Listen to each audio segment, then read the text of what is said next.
First of all, let's step back and talk about what is it that Intel's trying to do here. So Intel's trying to do what has been sort of the holy grail of a number of these tech companies, at least companies such as Dish Network and maybe even companies like Apple and Google. They want an over-the-top television service. In other words, you get your TV over the internet. Over the top is sort of jargon in the TV industry. So I don't need a dish or a cable box in my home anymore. I can just log onto the internet and I can watch TV from my PC or my tablet or my phone. And theoretically, Intel wants to give you this with more choice and potentially for less money. But that's what we don't know yet, Corey. We don't know exactly what the pricing on this is going to be. So how compelling of a product is it going to be for those that already have cable TV?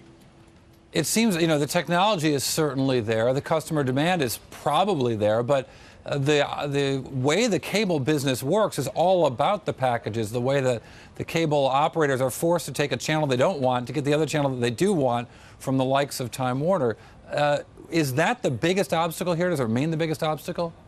Yeah, I think what we're going to need to see here is that the programmers aren't dummies. They're not going to just let a new entrant in if the entire ecosystem, which is very profitable for them right now, collapses. So Intel will be a new competitor. They're fine with that as long as Intel plays ball. In other words, as long as Intel pays the going rate or maybe even a little bit more because they're sort of the new kid on the block here. So the question is going to be, if Intel is paying a higher price for programming than even the current entrants, how are they going to be able to offer a product to customers that's compelling, that's less money? And the way that they might be able to do that is give you smaller bundles of channels, or they might be able to entice you to buy their product because the user interface is better. In other words, you can search for shows easier. Say goodbye to those days of the 1980s grid on TV. You can find what you're looking for more. Or maybe they'll offer you a compelling content proposition where they have on-demand library type programming that maybe you can't even get right now. Sort of think a combination of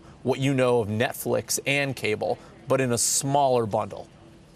I wonder if Apple, it's usually the 800-pound gorilla is the dominant force in the industry.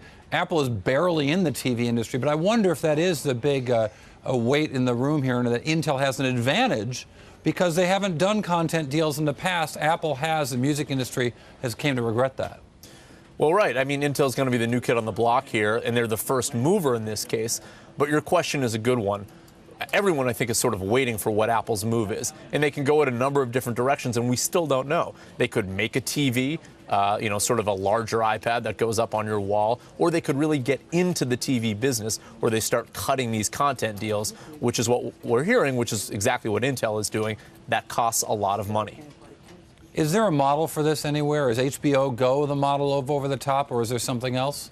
Honestly, there is no real model here, Corey, and that's why we know that Intel has entered into some financial discussions with, say, News Corp, but we don't know what these discussions are yet, and it could take a long time because programmers might be a little bit gun-shy to say, okay, you're the first ones in here. How much exactly are you going to pay us for just digital rights? There is no real player in this market yet. Dish Network wants to get in. It hasn't, and part of the reason it hasn't is because programmers are unwilling to simply hand over those rights because they don't really know how much they should sell them for.